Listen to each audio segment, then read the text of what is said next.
Welcome to the Rider Magazine Insider Podcast. I'm Greg Drevenstedt, editor-in-chief at Rider Magazine.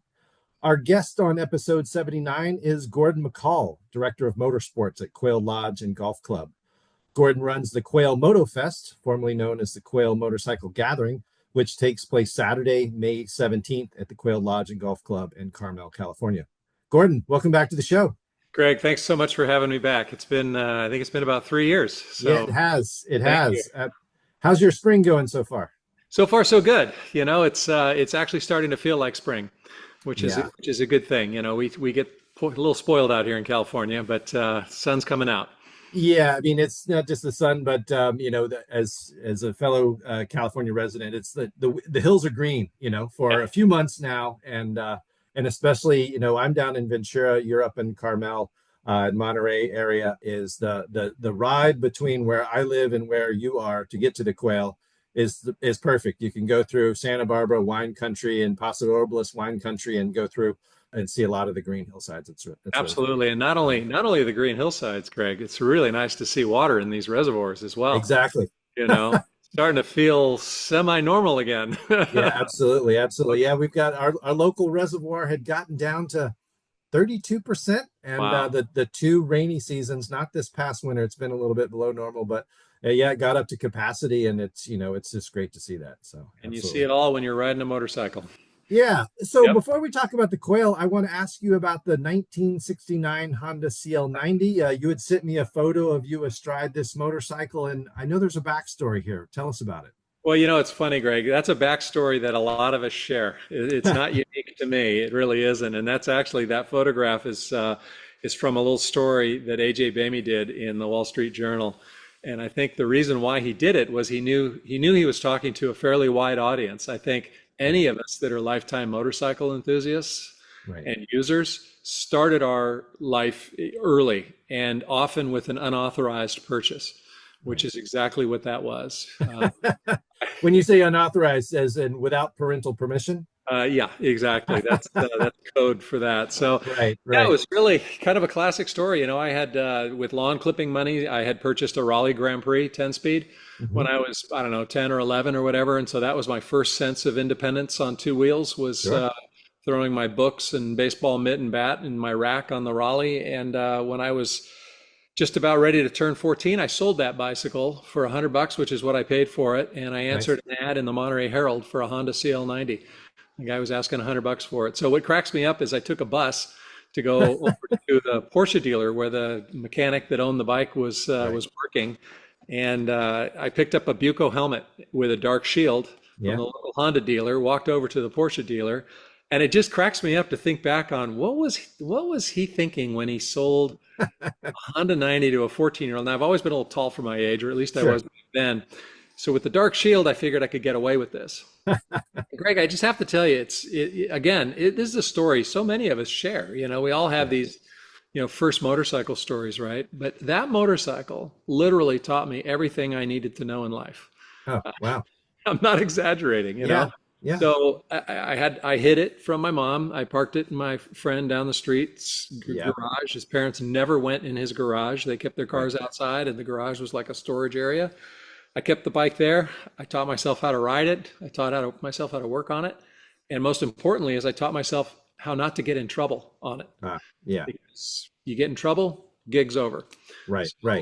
I still have that bike. You know, that's the crazy part of your story is you still have it. Most people can tell their first motorcycle story, but you know, it went, you know, they moved on to a bigger bike or they replaced it. I mean, I'm still trying to figure out how you got the good end of that deal. If you sold a 10-speed bicycle for $100 and then you went and bought a motorcycle for $100, that was a good use of your money. So yeah, absolutely, yeah. And hanging on to it is great because you know, I'm a little bit like a trained circus bear riding it because it's a little small for me. But I've got to tell you, just being able to look at it, and I keep it in my car barn. It runs great, it's restored and all that stuff. But just to look at it takes me back to that time, you know. And I think anytime you throw a leg over a motorcycle, there's something about how it takes you back. You know, even if you're just out for a quick ride in the afternoon, there's something about the nostalgic angle of that. And I love looking at that bike every day. It's fun. That's great.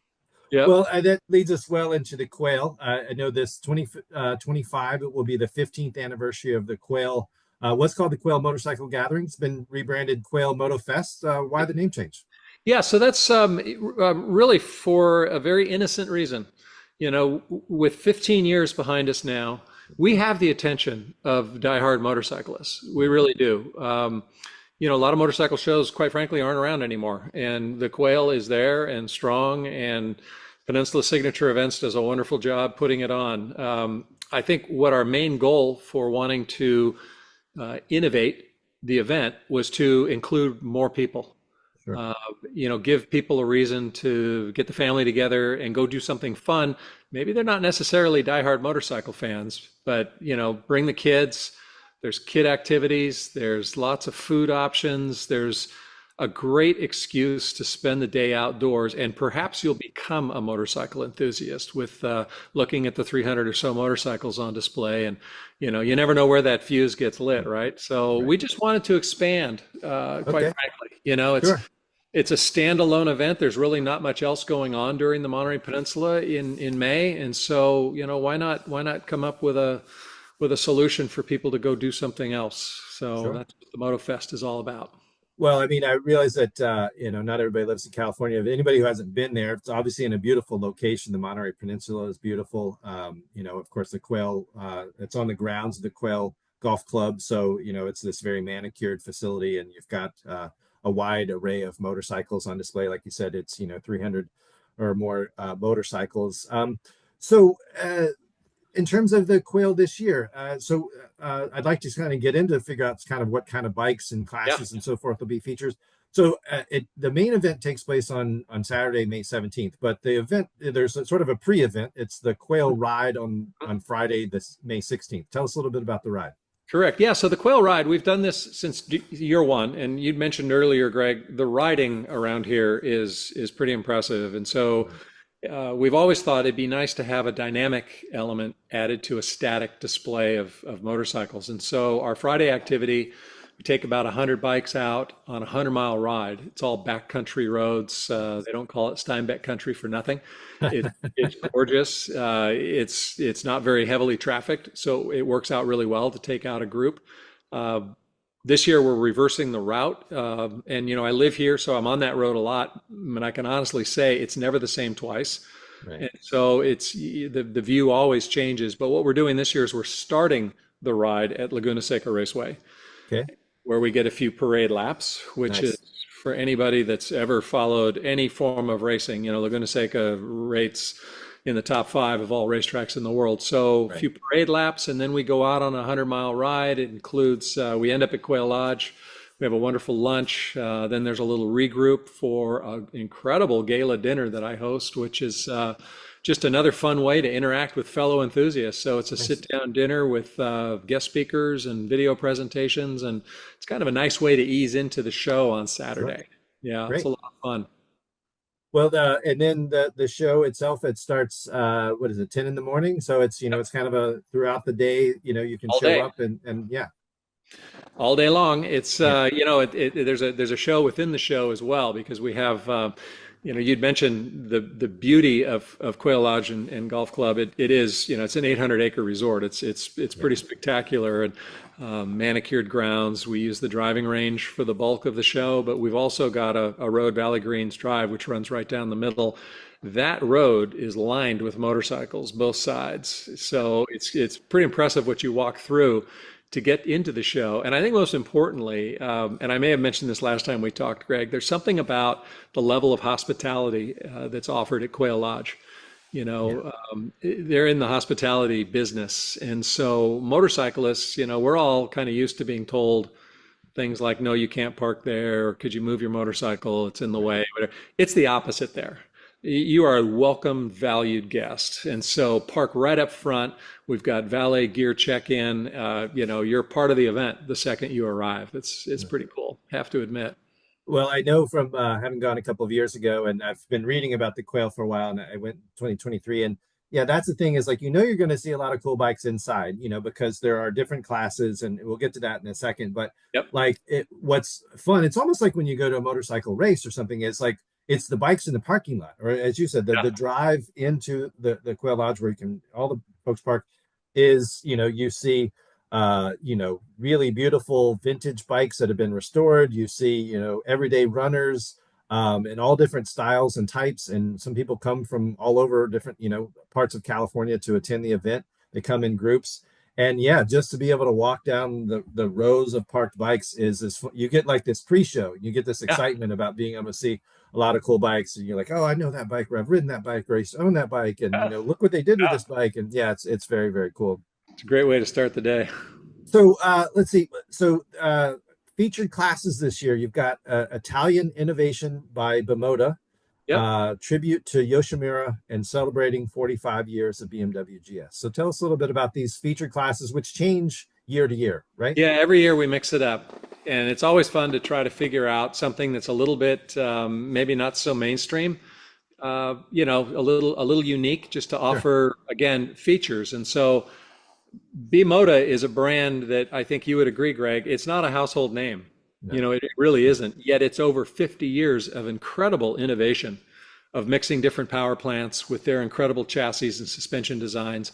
They've just re-entered racing, Yeah. as you know, with Kawasaki. I mean, so Bimoto is a brand that is still, going strong, but most motorcyclists aren't really familiar with that brand. Well, we've already got, I think it's 14 of them are entered already Wow. in this class, and it's across the range. It's very unusual models to see all together. So that's a fun special class. I started thinking about the importance of Yoshimura in the motorcycle world, specifically the racing world. Sure. Yosh is just a name that has been around. You see that decal, it's so easily identified. And Pop Yoshimura was obviously an icon in the industry, and we thought, Absolutely. let's honor them. Something really neat came out of that, though, Greg, and it's an unintended consequence. I've been dealing with Yusuke Yoshimura, who's a grandson, Okay. and they mistakenly discovered Pop's first race bike, which happens to be a Honda, Wow. which will be it was on eBay, if you can believe it. But it is the first Yoshimura built race bike, and it will be there, as Wow. will their latest Yoshimura race bike, which is that's a whole other story. But what was fun is in chatting with Yusaku-san, I should get it right. Yeah. In chatting with him, he sent me kind of a random email after he was very excited. He said the company's very thrilled to be honored. We're obviously honored to honor him. And he said, we were going through some paperwork. Yoshimura is in California, referred to as Yoshimura R&D. That's their Okay. U.S. branch. Right. He said they were going through their articles of incorporation, just doing some diligence, paperwork, et cetera. And he discovered that Yoshimura R&D was founded in 1975, which is 50 years ago. Wow. So this is also the 50th anniversary of Yoshimura in the U.S.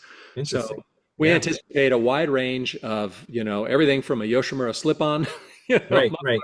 to everything in between. They're just such an iconic name, obviously branded heavily with Suzuki, Sure. and a lot of championships under their belt. But Right. that's a fun tribute. And then, how can you ignore the significance of the GS BMW? Absolutely. They started it. The R80 GS Yeah. started it 45 years ago. I've been a GS adventure rider. I'm on my fifth or sixth one. I don't know how many it's been. I love those bikes. They're pretty impressive, and we owe it to them. Yeah, well, it's interesting is it was just yesterday. I mean, we're recording this. It's March 28th now. Yesterday, BMW announced the R12 GS, which there was the R9T. They've kind of changed the name to the R12, and they had a version called the Urban GS, which is, Yep. it's more of a styling exercise than, I mean, you could ride it off road, but it's more of kind of a styling exercise. But it was it was that sort of throwback retro styling like the R80 GS. And this newest version, the R12 GS, kind of extends that forward. There's a couple of different color schemes. There's kind of the red, white, and blue BMW Motorsports sort of colorway that is you would associate with the R80 GS.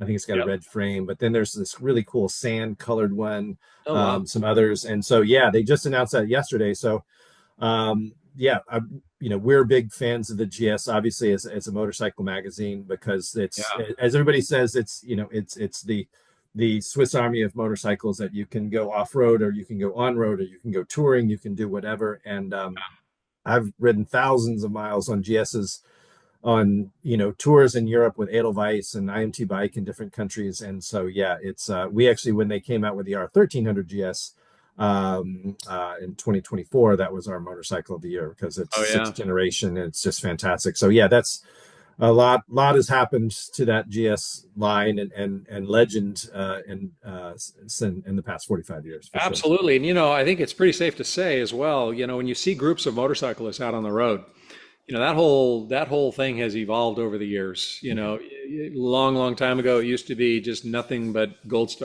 wings. Yeah, Those were the bikes that you'd see out in the wild, right? And nowadays, it's either baggers or GSs right, or GS inspired, by right. no disrespect to the other brands, but GS BMWs did start it all, and so everyone else has jumped in the pool. Yeah. Yep. It's interesting because the adventure bikes have kind of taken over in the way that pickup trucks and SUVs have. A lot of people never take them off road. They're grocery getters or commuters or Sure. whatever. But just and for me, I mean, I'm in my 50s, is that as much as I loved sport bikes when I was a little bit younger, and especially a bike that had a Yosh pipe on it or something, that was something Yeah. I always coveted and wanted. But as I've gotten older, today's modern adventure bikes, you can get all the performance you want in a motorcycle, Oh yeah. with an upright seating position that's much more comfortable. Has all the electronics, it has everything, but it doesn't have, it's maybe not quite as high strung or as uncomfortable as a sport bike. So I think Absolutely. that's been the appeal, because we know most motorcyclists in this country are still, middle-aged, predominantly Yeah. male, and so yeah, comfort matters. It does matter, Greg, and I'm going to stick my neck out and say that the GS, particularly the Adventure, the range far exceeds my personal range. Oh yes, mine too. Mine too. Yeah, it's You know, and that's the thing though, is like what people can do in the right hands, what can be done on a big heavy, I mean 500 to 600 pound motorcycle off road is pretty amazing. So, it is incredible. but So those yeah, are the three. that's an interesting range of classes you've got. You've got this historic Italian brand. It's now owned by a Japanese company. Yep. You've got this historic Japanese brand that's been very focused on racing, and then this German company that's was everybody kind of credits with really launching the adventure bike juggernaut that we are now. I mean, it's just Yeah. it's a huge segment of the market. Well, and if I'm not mistaken, didn't GS, wasn't the translation originally of it something to the idea of gentleman's sport or something along those lines? It had a designation My that, my understanding is just is abbreviation for two German words, uh-huh, Gelände or Gelände and Straße. So it's like earth and road, or dirt okay, and street, or something. So it's kind of the got it, on off road is got it. what the GS stands for. Well, and Yeah, I'm sure people thought they were crazy when they did it, yeah, and look at it now, 45 years later, it's like you said earlier, Greg, every car you see on the road nowadays is an SUV, right. and just about every motorcycle you see is an adventure bike of some sort. So, Right. Well, I know you have a lot of depth of experience in the four-wheel world as well, and I know that obviously when a company like Porsche or Lamborghini or Ferrari considers coming, when they just considered coming out with SUVs, that was considered sacrilege. But yeah. you see a lot of those on the road. Well, the Cayenne saved Porsche, saved the Yeah, company. yeah, California and the Cayenne, so yeah. who would have ever guessed that, who Right, would have guessed that one, right? right. So, So those are your featured classes, and then like other motorcycle shows, again, there's rather than you know there's some that are like V-twin shows, or there's mm, different kinds of shows, but you've got a wide range of traditional classes as well. I'm looking at, I've got American, British, Italian, other European, Japanese, competition on road, competition off road, antique, custom modified, and then choppers. You do have a yeah, V-twin class. So, well, absolutely. not they're not always V-twins. They can Yeah, sometimes be parallel we've had twins, but inline four choppers there. yeah, Yeah. exactly. That's the thing about choppers. Yeah, it's like it's Yep. kind of like anything goes. Yep. It does. But that's a pretty wide range of classes, and you know, uh, for people to enter their bikes, I mean, I don't know if anybody would consider entering a bike if there's still time they could do that. But There's what are time. the criteria for people to be able to have a bike in the show, and how many bikes do you have per class? How does all that work? Yeah. So we're really loose on that, and there's a reason for it. It's the concours element of it is important, and we have under the direction of Summer Hooker, who's our chief class judge, or Sure. chief overall judge. Summer is an amazing wealth of knowledge, known widely through the motorcycle industry as a preeminent expert. Summer puts together a group of about 45 judges, and you can opt in or out of the judging. Okay. And I find it to be, it's interesting, Greg, because I find people are either one way or the other. They either care intensely about their motorcycle being judged and about the bike being perfect, OEM perfect, however you want to refer to it as. And then there's people that could care less. And they're really not interested in, they want nothing to do with being judged. And so it's interesting to have both. And both of those views can be happening at the same time. And that's really what the MotoFest at Quail is all about, because we really pat ourselves on the back for being all inclusive. It's Sure. the nature of it. I think you would agree the motorcycle world is incredibly diverse, probably more so than a lot of different areas of interest, and not just in the world of transportation. But you've got Grand Prix racers, you've got custom folks, you've got long distance touring people. It's amazing to put all of that energy together, and that's what I think we've done a pretty good job accomplishing. If it's two wheels, and in some cases three, because technically that's still a motorcycle, right? Right. It's welcome. It's welcome. We do have cutoffs for the judging. Sure. We're not judging newer bikes, but if it's an interesting newish bike, Right. we've got a spot for it. Absolutely. It just, again, it adds to, I think, the whole adventure of the day. You don't really know what you're going to see. And I can guarantee you, this happens to me every year, even though I look at every entrant that comes across our desk, needless to say. And we have a council that reviews things, but I see motorcycles I didn't know existed. And I'm not talking about just custom bikes, but there will be, an early 30s brand I've never heard of. And, I think I've read every motorcycle book in the world, right? Right. Yeah. And we've got Paul DeOrlin as our MC for 14 years. I mean, Paul, the vintagent, is along with Summer. Paul is the most knowledgeable guy I know in the vintage world. And we end up saying the same thing at the end of the show. It's like, what the hell? What is that? Right. Yeah. And so to put all that together, and not be niche, to be a little broader. And to me, there's nothing neater than seeing a three-time world champion MotoGP rider talking with a top-tiered custom builder, and they're talking Olin's forks, or something. It's a brotherhood, sisterhood that is strong. Well, it's interesting. When I was there a couple of years ago, a good friend of mine is a guy named Thad Wolf, who is a former AMA racer from the 70s. You probably know, everybody knows Thad. Thad knows everybody. I mean, and Thad's the nicest guy you can ever meet. And so Absolutely. When I was there a couple of years ago, he had two bikes in the Quail. He had an old Harley Hydroglide that he is restored, but it was still a lot of sort of patina. It's a runner, but it's not, it's not a 100-point bike. So I was sitting there and I was roaming around taking photos, and I was taking photos of that bike, and Thad's standing next to it, and he's chatting with Eddie Lawson, an old buddy of his, and they're just catching up. And Thad's one of those people that, and he also had, I think, in the so that was in the American category, I believe, or it was antique, but it was definitely probably American. And then in the competition off road, he has a Triumph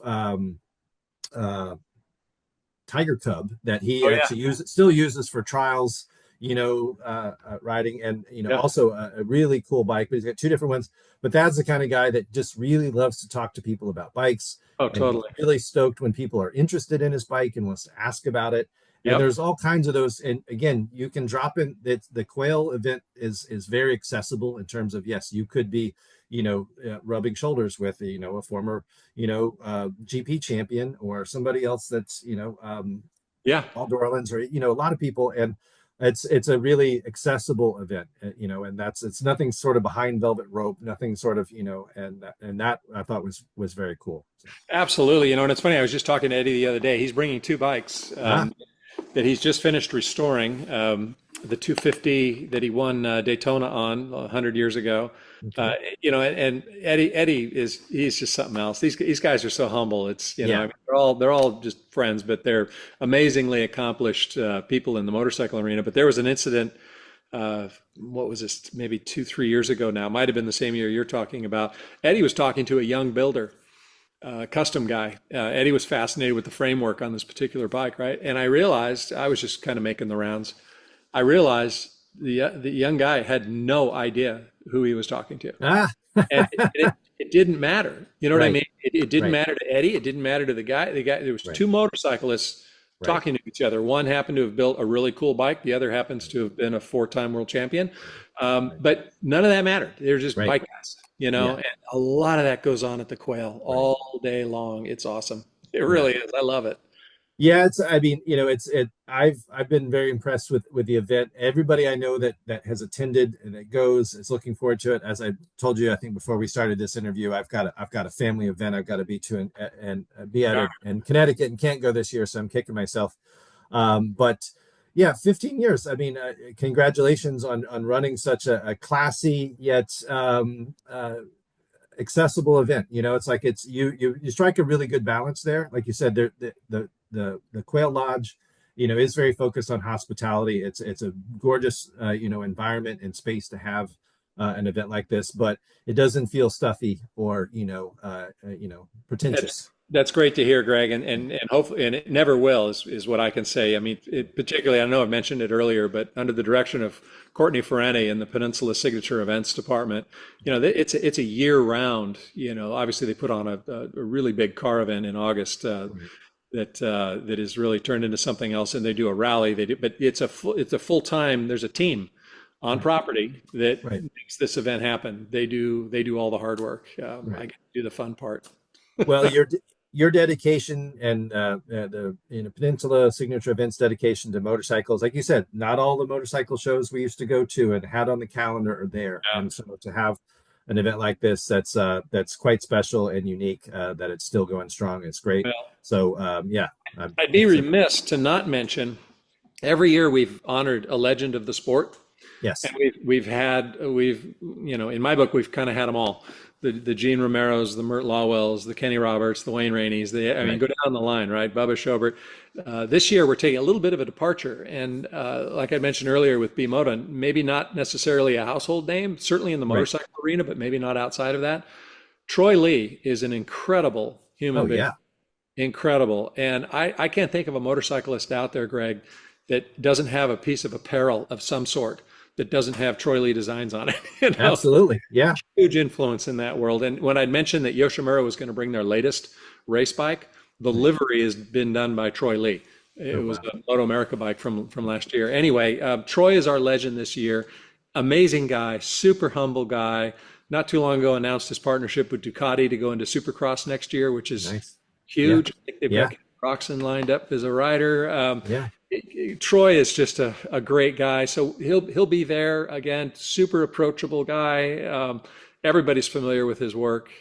Yeah, I've had a chance to meet Troy also. Like you said, very down to earth, Yeah, and like you say, with racers and various folks, is that that's I think that's part of the appeal for those of us that have been in the motorcycle industry and world for a long time is that most folks are down to earth and that there's that shared sort of passion and absolutely. interest, and it's not like there's got to be a secret handshake or Right. some sort of test of knowledge or something. It's just that hey, if you have questions, people are willing to answer them. They And if sure you are. yeah I yeah had met Troy years ago. I was involved with Brian Carroll on the Why We Ride documentary, oh yeah, absolutely, which yeah. is that's where I first met Troy. And speaking of Why We Ride, they have a ride that comes up to the Quail, and Okay. it's our charitable component because we've aligned with Brian and Why We Ride and the Pediatric Brain Tumor Foundation, which is a beneficiary of the show.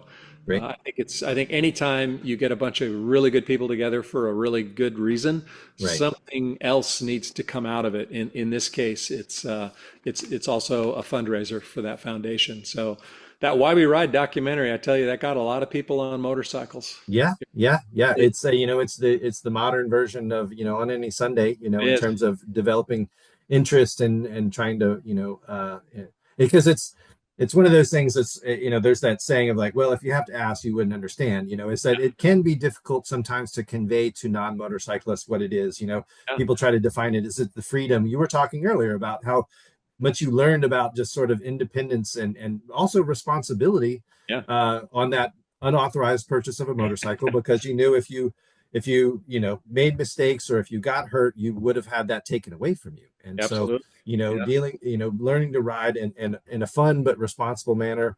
And it's just, it's like I said, it sounds like it's been part of who you are for a long time, like it has been for a lot of us. And so, yeah. Absolutely. It's a shared So passion, that's for sure. absolutely, absolutely. Yeah. Well, again, Gordon, it's always great to speak with you. I'm really bummed to miss the Quail, but I I certainly know. hope We a are lot of too. folks listening will go to the Quail. There's again, it's Saturday, May 17th, Yep. in Carmel, California, at the Quail Lodge and Golf Club. You can go to peninsula.com and there's a tab for events. You can go through there. You can buy tickets online in Yep. advance. You can buy them at the gate as well, You can right? buy them at the gate as well. Buy Exactly. them at the gate. Also, if you're not able to attend the Quail MotoFest, you can follow the action on Facebook and on Instagram at the Quail Events is the handle for both of those on social media. And again, Gordon, it's great chatting with you. I wish you a successful 15th anniversary Quail MotoFest. Thank you very much, Greg. Appreciate it. Wonderful.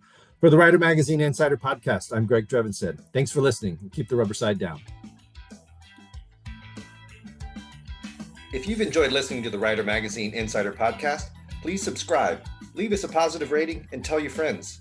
We also encourage you to visit ridermagazine.com, where you can get the latest in motorcycle news and reviews and sign up for our free weekly newsletter. You can also subscribe to print and digital editions of Rider Magazine, which is published 12 times a year. Thanks again for listening.